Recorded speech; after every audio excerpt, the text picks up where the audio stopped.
Hi friends, അപ്പോൾ നമ്മൾ ഇന്നത്തെ വീഡിയോയുടെ നമുക്ക് ഇച്ചിരി വിഷമമായിട്ടുള്ള കാര്യമാണ്.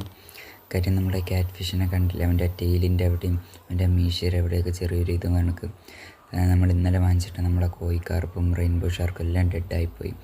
കാര്യം നമ്മുടെ സിമെൻറ്റ് ടാങ്ക് റെഡി ആകുന്നതിന് മുമ്പായിരുന്നു നമ്മളെ മീനിനെ എടുത്തിട്ട് നമ്മളൊരു 5 ദിവസമൊക്കെ വെള്ളം നിറച്ചിട്ടേ നിന്നിട്ട് സെറ്റായിട്ടില്ല. അപ്പോൾ നമ്മളെ മീൻ ഡെഡായി.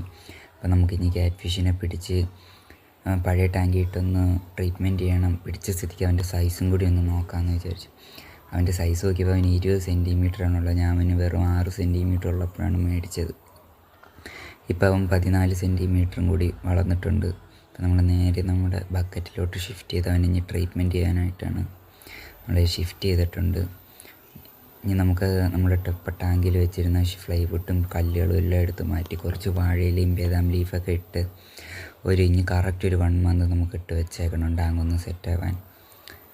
ഇനി നമ്മുടെ ചെറുക്കൻ ഇവിടെ കിടക്കണം. അതിന് ടെയിലിനൊക്കെ നല്ല ഇഞ്ചുറി ഉണ്ട്, കണ്ടില്ലേ? സ്കിന്നിൻ്റെ ഇതും എല്ലാം നല്ല രീതിക്ക് ഇഞ്ചുറി ആയി. നമ്മുടെ അതിൽ നിന്ന് പറ്റിയൊരു മിസ്റ്റേക്കായിരുന്നു. അതായത് നമ്മൾ കുറച്ച് സാൾട്ടും കൂടി ഇട്ട് കൊടുത്തിട്ടുണ്ട്. ആ മുറിവൊക്കെ ഉണങ്ങാനായിട്ട് സാൾട്ടൊക്കെ നമ്മൾ ഇട്ട് കൊടുക്കുകയാണ്. ഉണങ്ങിയൊന്ന് തിരിച്ച് വരാൻ ഇങ്ങനെ പോയാലും ഒരു കുറച്ച് ദിവസം പിടിക്കും, ഒരു 5-6 ദിവസം പിടിക്കും ഒന്ന് റിക്കവറായി വരാനായിട്ട്. അപ്പോൾ ഇനി അടുത്ത ദിവസം ഇവൻ്റെ അപ്ഡേറ്റ്സും കാര്യങ്ങളൊക്കെ ആയിരിക്കും. എന്തായാലും നമ്മളതിന് പറ്റിയൊരു മിസ്റ്റേക്കാണ്, സോറി. അപ്പോൾ അടുത്ത ദിവസം ഇവൻ്റെ അപ്ഡേറ്റ്സും കാര്യങ്ങളൊക്കെ ആയിരിക്കും. അപ്പോൾ നമുക്ക് അടുത്ത വീഡിയോയിൽ കാണാം. ഓക്കെ.